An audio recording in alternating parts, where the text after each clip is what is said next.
She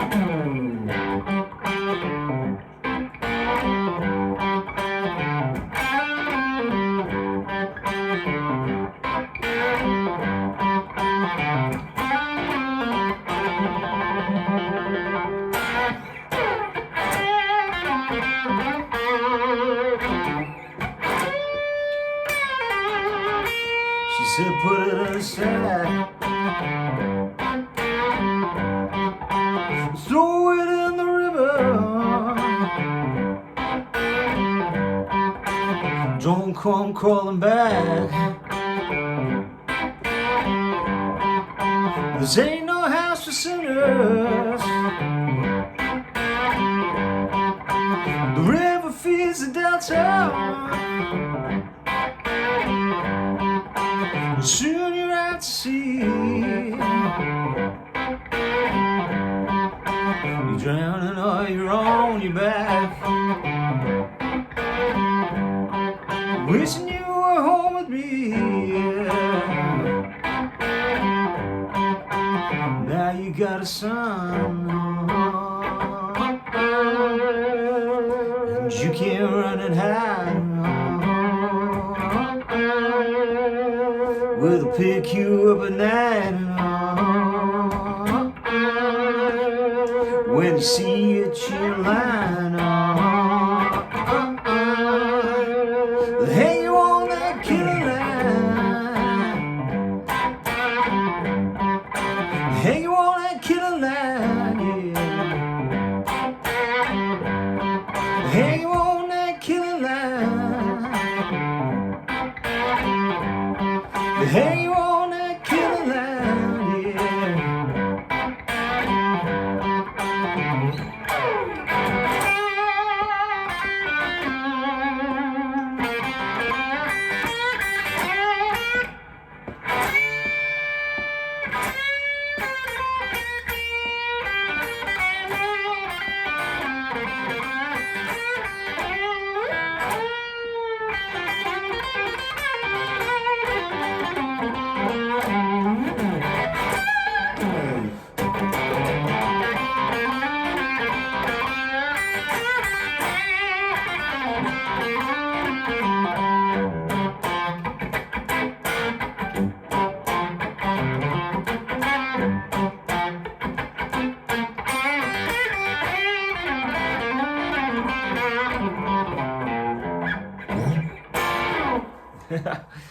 Okay, I haven't played that in a long time. That's the live version of Killing Line. Originally I recorded it on the Love Breaks the Fall album. There's a chap called Rog UK on Instagram who kind of requested that I do a lesson on that, but I thought I'd just kind of play it. And you know, it's not that difficult. I think you'll be able to pick it up out of what I just did there. You know, there's basically two little riffs that I'm fumbling my way through there. If you want to hear it, it's on that kind of Live in Whelan's video, which is on the YouTube channel, you know. Yeah, so hey, that was quite good fun to play. Geez, I felt a bit of a knife edge, feeling the fact that I've not done a gig for, you know, well over a year there, you know. Don't feel very match fit at all, but you know, it won't take long, just a few gigs to get back into things. So anyway, this is episode 1 of Mikey B's Q&A, as it's loosely titled at the moment. And why am I doing this? Well, I suppose I've been struggling to get some content out at the moment because we have a new baby in the house and it's just all a bit kind of hectic. And the usual prep I do by doing the kind of the scrapbook things, and it's just been a bit tricky at the moment. So I thought, why don't I just try and engage with people who like this channel, and while we're in this kind of transitional period, we can just get to know each other a little bit better, you know. I am actually working on a space as well out on the in-laws farm. We have a rehearsal space out there that we haven't used much in the last few years. In fact, it's become a bit of a dumping ground. But I cleared it out a couple of years ago and I've been painting it, and I'm going to be doing some YouTube content from out there. It means I can go out there, plug in the Marshall, and really go for it. I should be able to do some band stuff in there as well as just cranking up gear, and I'll be able to have a little bit more fun than here, which is, it's kind of cool here. I can play to a certain level, but there's only so many things, so much you can do when you're in a living space, where there's people who live next door to me and in the same apartment, So okay, let's lash into it. So anyway, Rog, I hope that was okay for you, and thanks for buying some CDs. He recently bought a t-shirt and CDs, which you can get from my website. I hope you enjoyed them. You must have done, because you were requesting a tune from them. So yeah, that was the Killing line anyway. Okay, so let's go in here, will we? Aaron Gaynor. Most of these were questions that are kind of added onto the YouTube video that I put up the other day, saying, hey, I'm going to do a Q&A and ask a question below. And then some of them are on Instagram and some of them are just emailed in. So Aaron Gaynor said, hey Mike, how do you work out chord progressions by ear? It's a bit of a two-pronged question actually, but that's the first part. So by ear, if it's a band thing, I take down the bass line first, because generally the bass is playing the roots of the chords. So if you can figure out the fact that, say, the bass is playing a G, then the chord is probably going to be a G. Now, obviously, if you know anything about theory, now it's very common for the bass to play the third or the fifth as well. But what it does is it seriously narrows down your options, doesn't it? So if you know that the note bass is playing a G, it's either a G chord, or it could be like an E flat with a G in the bass, or it could be a C with a G in the bass, so you kind of you narrow down your options, and if you take down the bass line, it can kind of like just inform what's sitting on top of it. And it can just be sometimes a trial and error. You just play a major chord, does it work? Minor chord, does it work? A dominant seventh chord, does it work? And the kind of music that we're talking about here, probably not jazz. You're really thinking in those three chord families: major, minor, and dominant seventh. And every now and then you might have a minor 7 flat 5, or a diminished chord, or an augmented chord, but they would be like, one in every 100 chords, So what it is kind of like, if there was ever a reason to get lessons, is to get those kind of theoretical things in place, so when you're actually trying to work things out by ear, you can narrow down the options, so find out what the bass note is, and then you work up the chord from the bass up. Other strategies could involve, like, once you know what key you're in, you could, a kind of a cheeky way to do it is if like the Chuck Berry lick. Why am I not on? There's Chuck Berry. That generally works on everything, doesn't it, in rock and roll? So if you can find where that is, that top note will tell you, well, that's the note of A, so I'm in A something, either A major or A minor. And again, that will then inform you and what the chord choices are, in the key of A major or the key of A minor. So having that kind of theoretical knowledge of what chords are contained in a key will help narrow down your choices. So instead of it could be anything, it can only really be these select things, So I hope that kind of helps. I can go into more depth on that if you want to throw me up a follow-up question or something. Songwriters use tricks all the time as well, like, in the key of A, and then go into the 4 chord, and then maybe turning it to a minor. Or the 2 chord is normally a minor chord, but it might be a dominant 7th chord. So knowing the songwriter's tricks really kind of helps, So anyway, the main way is like find out what the bass note is, and then work out what the chords are above. And you can do it by process of elimination, major, minor, or dominant chord. The second part of the question is, do you think you've become a good guitar player through learning off YouTube? I view YouTube as being really just inspirational entertainment, and a place for people to, advertise expertise, if you like. I love watching other YouTube channels, you know. Recently, what is that one I've got into, that kind of podcast with Rhett Shull and your man who builds the pedals, the tone something or other, I don't know. I'll post a link to it below. But you know, there's, you know, Rhett Shull and all of these kind of guys, the Pedal Show, they're really great, they know the stuff. So it's really inspiring and entertaining. And what it does, I think, is it keeps you engaged long enough and excited about the guitar, where it's going to keep you playing, and you're going to keep that excitement level up for longer. You're going to be playing longer, and therefore you've got more chance of getting better. I think, you know, just speaking to kind of students who come through the door here, you know, they're very well educated now because they watch a lot of YouTube guitar content, and a lot of them come in knowing a lot more about gear than I do. You know, they'd know more about that Marshall than I would, or the pedals that I even own.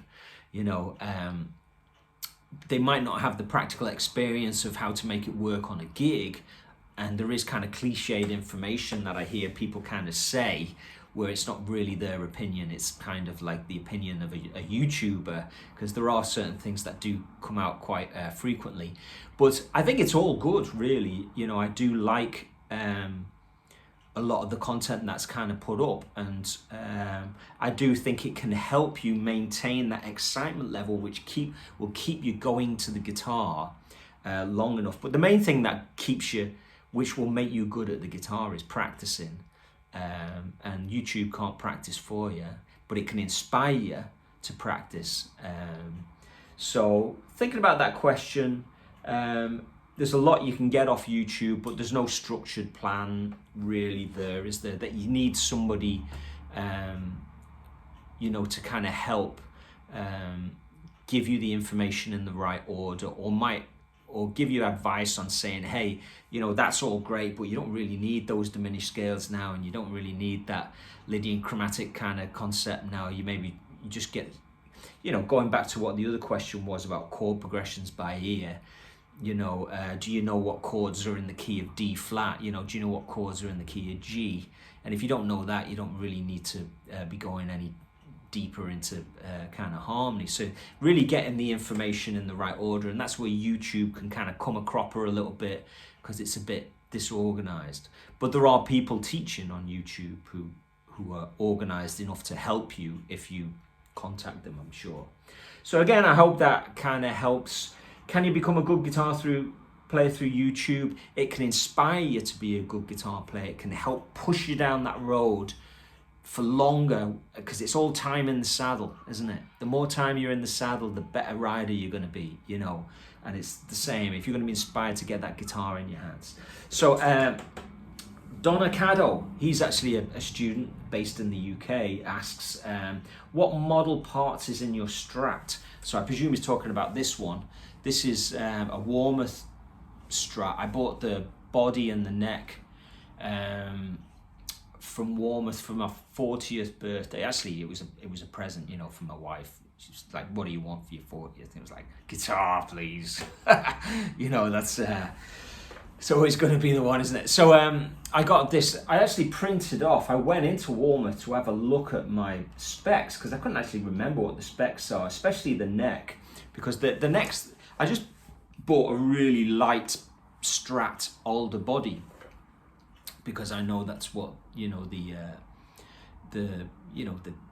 60s Strats are, and you know, I've owned 60s Strats. You know, I like the lightness of them and the shape of them and stuff like that. But then it was the neck I couldn't really remember. It's a 59 round back neck, and I got big jumbo 6100 kind of frets on. It's like a super flamed neck. It's a bit funky. It needs a bit cleaning. You can see there's a bit of funk getting in the way of the maple, but I kind of went for it. I got a really nice piece, as you would, and it's super light. I actually originally got it in Fiesta Red, and you can see there's a little bit of Fiesta Red coming through there. I don't think they got the Fiesta Red color quite right. It was a little bit too pinky. I think getting Fiesta Red right on a guitar is really hard. I've seen a few guitars which are, you know, Fiesta Red, which are just spot on, but sometimes they just go, you know, a micro one way or the other, and it just doesn't look quite right. You know, it's either too dark or too light and pinky. So I kind of messed around with it for a while. I was sticking kind of personal items on it for a while, and then I kind of got my friend Julie Potter to paint it, and we went with like this Parisian kind of theme. The hardware is like the pickups are the Jesse Davey King Tone Bluebird pickups, and I only put them in a few months ago. You'll have probably seen a video on that, and that's what sparked my, you know, kind of like scrapbook Steve Ray Vaughan kind of a series, which is still in play. You know, I still want to keep that going, you know.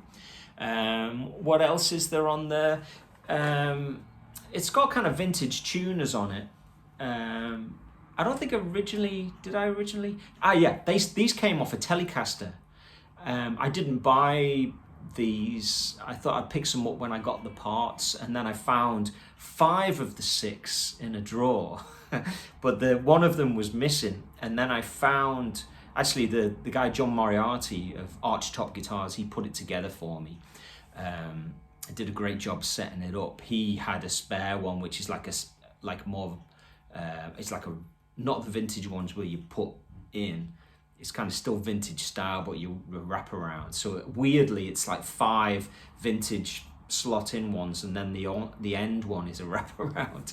And then it's kind of like a standard kind of vintagey bridge, a 2-point bridge.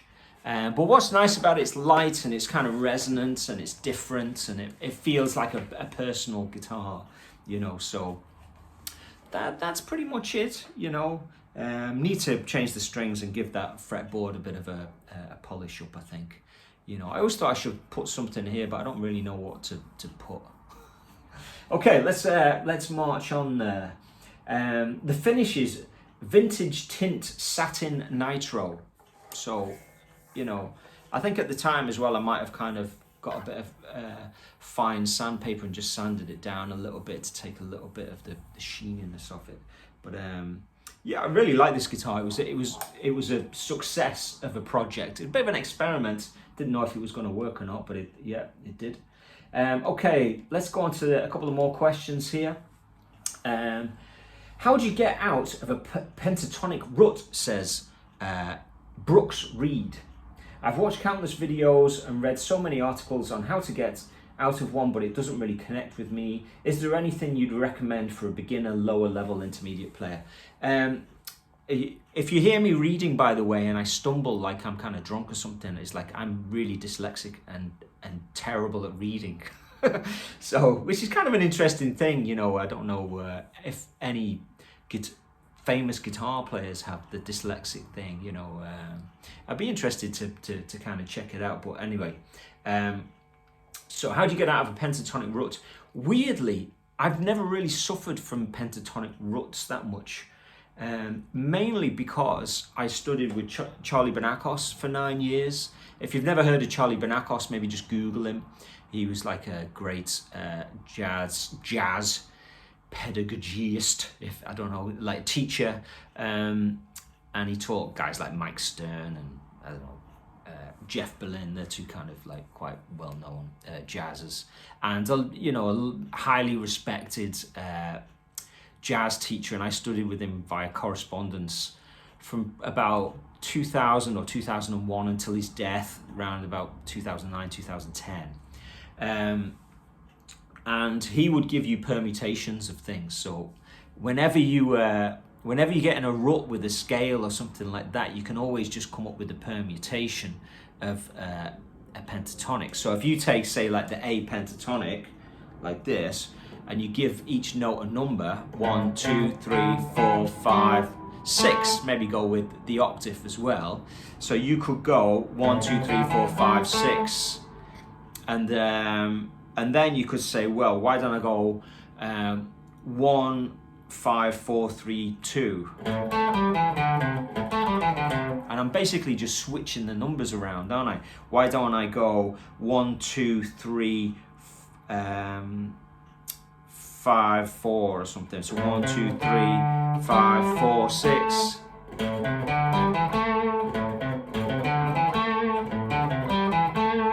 why don't I go 1 5 2 3 6 5? And you could be practicing them all over the neck. You know.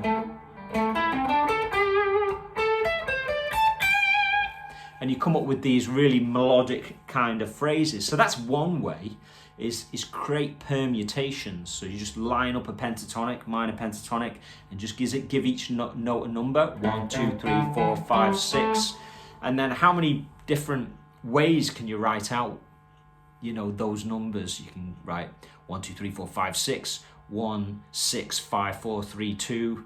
You know, there's probably a mathematical equation which will tell you how many different ways you can do that, but it's a lot. And you come up with really interesting, kind of like, you know, Eric Johnson style kind of like lines. Another way is like basically just studying Stevie Ray Vaughan and Eric Clapton, because you know that is the main source of what they use when they improvise. So if you're learning a Clapton solo, you know, that's getting out of a pentatonic rut. If you're learning Stevie Ray Vaughan, Robert Cray, you know, any of the blues guys. And I think the better you get on your instrument, the more value you put on phrasing. So you stop looking for notes outside of the pentatonic. You just accept that, okay, I know what all the notes are. It's going to be, they're going to use this set of notes, because after a while, there's really nothing new coming in. It's just about how they play those notes. It's about how they play it dynamically, how they phrase them, how fast and slow they play them, you know. So phrasing becomes, usually kind of starts down here. It's really what you're trying to do in the beginning is trying to find out what notes they're playing. And then as you get better, you know what notes they're playing. You don't have to think about that anymore. And phrasing becomes much more important. Okay, so I hope that... So yeah, okay, he's checked out a lot of articles and stuff like that. So what I've given you there is two ways of tackling that. One is to kind of like look into just playing transcriptions by guys and just accept that, you know, there's, you know, it's all about the phrasing. And the other one is more a technical exercise, which is designed to kind of like stimulate you more intellectually and kind of engage your ear. So I mean, if you're playing a solo and you're playing feely stuff like,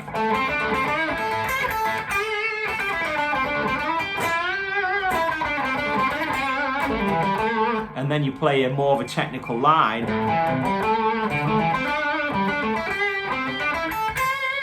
you know, it kind of really stands out. And that's kind of like, that's born out of, I can't remember what it was now, but it was like, say,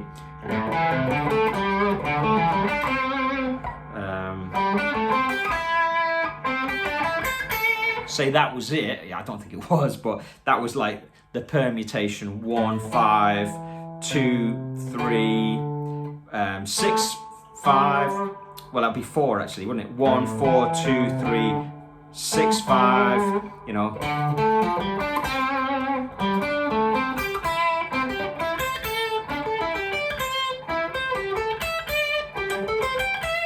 So you're coming up with a melodic phrase that you can develop, and that really catches people's ears when you're improvising, you know, because people love to hear sequences. That when they hear a phrase and they hear that phrase developed and developed again, you know, it's natural human response to really engage in that.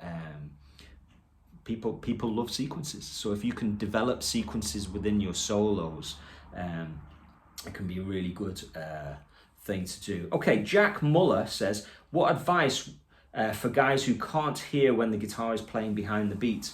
I was kind of thinking about this question when I read it, and I was kind of, a couple of people have mentioned this recently. Maybe there's a video on YouTube, maybe like Rick Beato or something, talking about playing before, on, and after the beat or something like that, because it seems to be, it's just kind of cropped up in conversation, maybe a little bit more than usual. So you only really have to worry about it like when you're recording. It's, you know, if you're playing behind the beat, you know, a lot of the time it's to do with just struggling to keep up. I think, you know, you can use a DAW to help analyze. So you could put a 12 bar down and then you could try playing some solos on it, and you'll be able to see by the transient of the note if you're just playing just before the beat all the time or you're playing just after the beat. I don't think it's something that, if you're a kind of like an intermediate beginner player, that is something to worry about too much.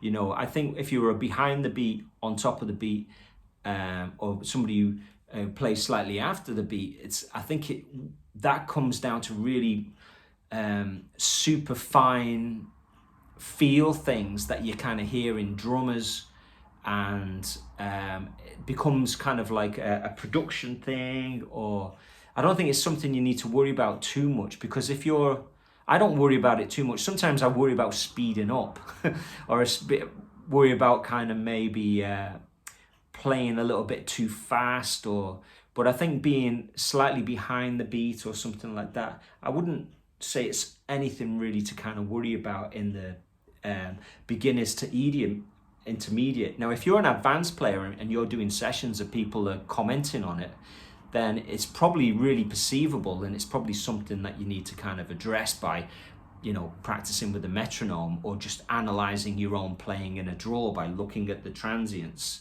you know. Because the question was, what advice would you give to somebody who can't hear if the guitar is playing behind the beat? So the transient would give you that visual thing. So if you can't hear it, at least you can see it then. But I wouldn't put too much weight on that. There's other, you know, I would just worry about playing in time, you know. And if some things are slightly ahead and something slightly behind the beat, you know, I think like most things become way more focused over time. Like music shouldn't really be too locked into the grid. I like listening to Led Zeppelin records where things aren't locked into the grid. I like things when they're slightly more liquidy and moving around a little bit. You know, I did that thesis on microtonality, and you know, when you analyze blues players microtonally, they don't sing to the grid, to the equal temperament grid. So you know, the bending in and out of tune of kind of things is very similar to rhythm. You know, it is a movable thing. It doesn't necessarily have to be always kind of locked in. But yeah, it's an interesting question. It's something that actually made me think quite a lot. So thanks a lot for that, Jack. If anybody's got any ideas on that. The bottom line is, I'd say, if you can't hear it, you can use the DAW to visually see transients that you'll see where it is on the beat. And two, you know, just worry about playing in time. Don't worry if it's ahead or behind the beat, because it's like anything. You know, if you worry about being sharp if you're singing or flat when you're singing, it's really just about, you know, as you get better, you just, you know, you don't notice it as much. You get better, you become more in tune or in time. So I hope that kind of helps. Okay, let's have a look. I've got a couple more here. Derek Clacton. What performance, TV, record or live, first inspired you to play the guitar?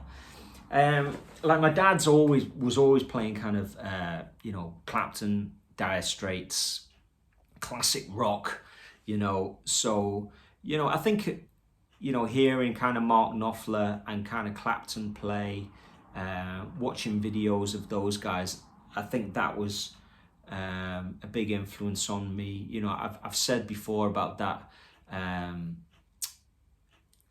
Eric Clapton live in Birmingham 1986, where Phil Collins is on drums and he plays the red Strat and he does, you know, Holy Mother and stuff like that. I remember watching that on TV with me mum. I think it was I can't remember if it was, I think it was probably New Year's Eve or something like that. So it was a, you know, I was thinking, wow, now that's beautiful guitar playing, you know. So, and then I went to see Clapton the year later in 1987, so I would have been 14 then. And it was pretty much the same kind of gig, you know, but a year later. But I was actually there, right on the front row, and he came out playing a Les Paul, and he stood right in front of me playing Crossroads, you know, like, yeah.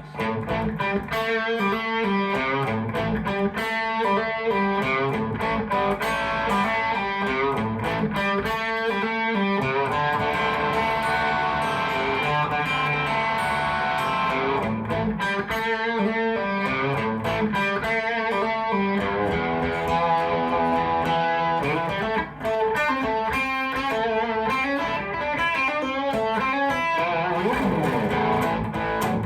know, he came out playing a Les Paul. Whoa, the lights were shining around him.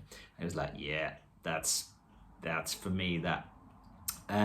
So I think that was probably the definitive live experience for me. That kind of, there was no road back after experiencing that. But also going to see Rory Gallagher live in the Royal Court.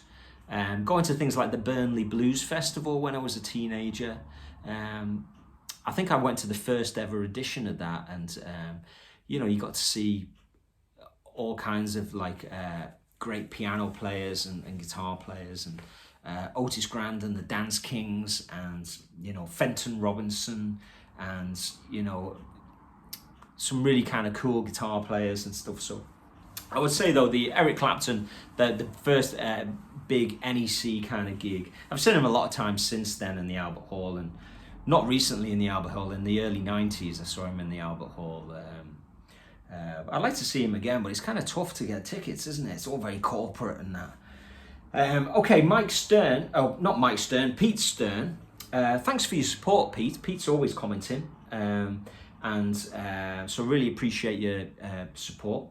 Hi, Mike. When you were initially learning, how other did you practice? And what's your favorite guitar player or favorites? When you were initially learning, how other did you practice? How did I practice?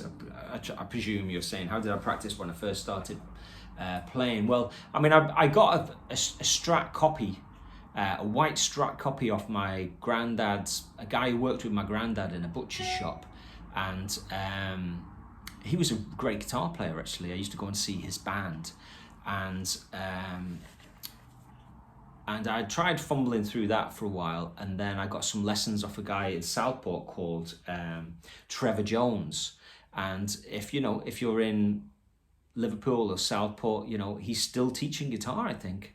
And he's a great guitar player. So this was like in the late 80s, mid to late 80s. And he did a great job on exposing me to things like classic rock, you know, like Wishbone Ash and AC/DC, and a lot of the classic and basically we just learned classic solos, you know, one a week. And I actually didn't do a great job on them as I was learning them. I don't think I was mastering them, but it was getting me excited. It's like what I was saying about YouTube, you know, it kept the momentum going there every week, kept the excitement level up. And even though I was, you know, the learning curve on the guitar is not like, you just get great. You know, it's like whoever hangs in there the longest kind of thing, you know, and things start to fall in place over this incredibly long, frustrating period of time. So he really inspired me to kind of listen to a lot of music. And he was a great teacher, and got me to a place where then I kind of went to other people, which really helped things go forward. What's your favorite guitar player? I suppose that's easy, like Clapton and Steve Ray Vaughan. They would be two, but I do like, you know, like Mark Rebo. I like I like Jacob Bro. He's an ECM artist. I'm looking at my vinyl wall here, actually, because it's easy if I just look at that. Grant Green. I love like Wes. I love just learning Wes Montgomery solos. You know, you look back through this channel, you see a few dusty Wes Montgomery transcriptions that I've done. So yeah, Grant Green.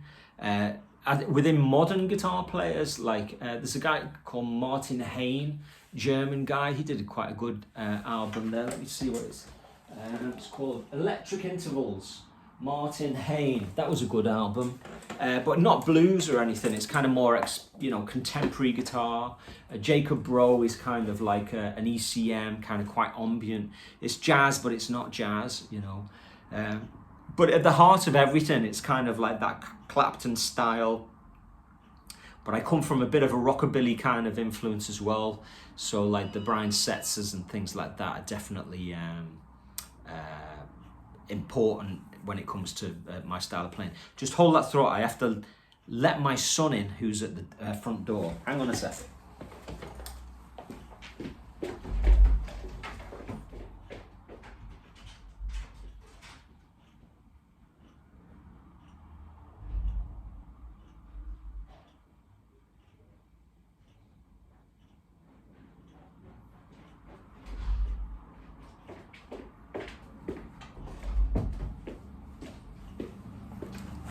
Okay, sorry about that.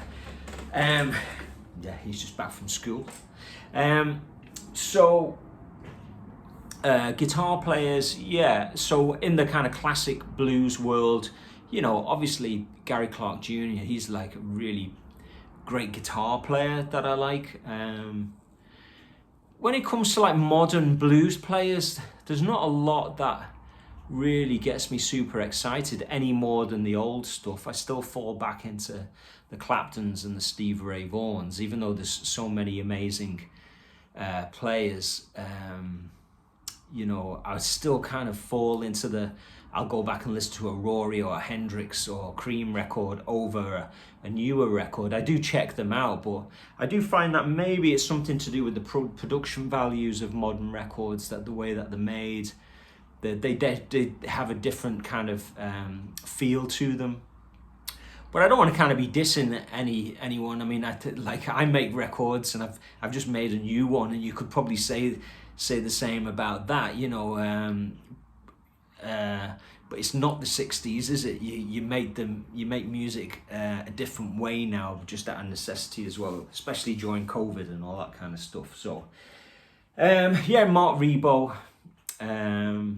But you know, it's all about kind of Clapton and Steve Ray Vaughan and all those kind of guys around here. So I think how many we've done? Yeah, I think there's one more question here. It's a bit of a three-pronged one. Favorite guitars.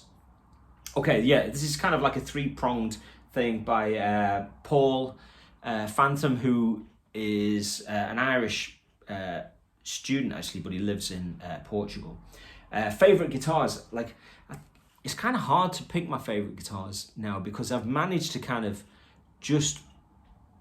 I only really own the guitars that I want to own, you know, or the really kind of good ones. I mean, I do have a soft spot for this one because it's I think it's unique and it sounds good. You know, I'm very lucky in the guitars that I have. You know, I suppose the more interesting part of this question is, did you ever sell trade in a guitar but regret it afterwards? And the answer to that is like, yeah, loads of times. I've traded in loads of guitars, and now I'm kind of like, shit, you know, it'd be nice if I still had that. But if I didn't trade it, I wouldn't have had X. You know what I mean? So it's this kind of a weird thing. I'm in a very good place now because I've got, like, I like those 60s original Strats. They're not vintage, they're just kind of modern vintage guitars, and I think they're brilliant practical guitars. I don't own the 1963 Strat anymore. I traded that in because basically the frets were kind of gone on it, and it was a real veneer fretboard, and I don't think it would have taken another refret, so it was kind of at the end of its playing life. So I kind of wanted to move it on before I played it to death. You know, but it's kind of really now a bit of a collector's thing. You can play it a bit and hang it on a wall, but it's not something that you could take on, you know, play every day for the next 10 years. So I kind of moved that one on it, and it was a cool guitar, but in the process of getting that, I suppose, like I traded in some really cool guitars. I suppose that the ones that I would kind of miss are, like, my mum bought me a US Strat in the late 80s, after I did a few years of playing and kind of proved that I was kind of really into the guitar, and kind of learned relatively quickly through putting in a lot of hours. And we went to Hesse's Music in Liverpool, where the Beatles bought all their equipment, and I bought this red Strat. And then in Liverpool, maybe 5-6 few years later, I actually traded it for another Strat, and I kind of, it was like one Strat for another, and it's like, why didn't I just keep that one? That was kind of really kind of cool. So that's one that I wish that I still had. And then maybe the 1960 kind of reissue Gretsch that I was kind of quite well known for playing for a while, because I used to do a lot of TV shows. So, 1 week you'd be on with Lionel Richie, and then, Tom Jones and Rod Stewart and all that kind of stuff. You'd be playing with a lot of celebrities and stuff like that. So I had this orange Gretsch, and some people would always say, "Oh, you man with the orange Gretsch," and I don't own that one anymore, because it was a big 6120, and I used it with a band that I had for a while called Holly and the Go-Lights. But I do have this Gretsch. I can't pull it out at the moment, but I have a George Harrison signature model Gretsch, which is really great, which I just recorded most of my new album on, because the Dynasonic pickups on it are really great, and that gives you a hint at the style of music that I'm playing on the new album a lot, So I think that's it. Okay, when did you first start playing guitar, and what inspired you to start? It's kind of similar. I think I've asked that question and answered that. What has been your musical journey since then? Well, that's a bit of my musical journey's been all over the place. As I've just mentioned, I've been lucky enough to kind of rub shoulders with a lot of high level celebrities, but also still working at lots of different levels. Really low levels and really high levels, But I suppose as a musician, that's the way it goes. 1 minute you can be, playing, with a big band to kind of 20,000 people, and then, you might have 2 weeks of that, and then you come home and you're playing the local pub, playing a bunch of covers, and that's what you have to do as a musician. There's kind of not really one gig that really takes you, makes you for life. You still have to keep working away at things, and that's why I kind of record my own music, because that's where I get most of my satisfaction from these days. So my ambition really, I suppose, is to just keep releasing music of what I want to do, and then let that be the legacy that I leave in the future. And that's why I'm working on that space in out on the farm, I call it, and so half of the room is like a production space, and then the other half is kind of like a filming space where I want to do YouTube content, and hopefully be able to record out there as well, ultimately, once I get all the equipment in place, which will probably take a little bit of time, but I should be able to put out some content pretty soon out there, because I've just built 12 acoustic panels, huge acoustic panels, and we're putting them around, and just have to wait for the Hessian to arrive, and then I can put them up, and then I should be able to take the Marshall down and do a video pretty quickly, Okay, so I think that's it for kind of episode 1 of the Q&A. If there's anything that you'd like me to include in these Q&As, please ask me a question. There's certain things that I could talk about at more depth, if you're interested. I mean, one of the common ones is like most embarrassing professional experience and things, any kind of thing like that. If you want to kind of ask, I'm willing to kind of share my stories. Because I've been a professional musician pretty much ever since I left school, and I'm 48 now. So despite not having done much in the last year or so,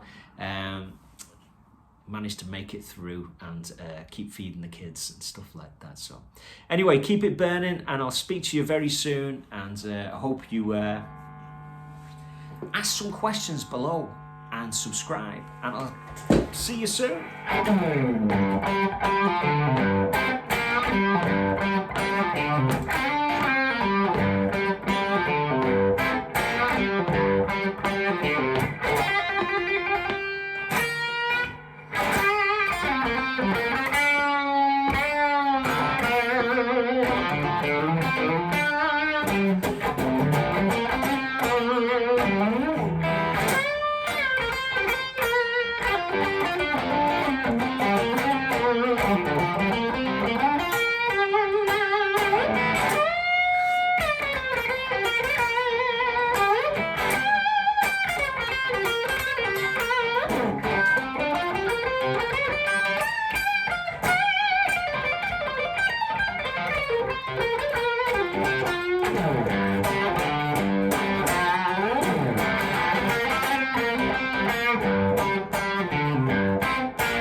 Bye.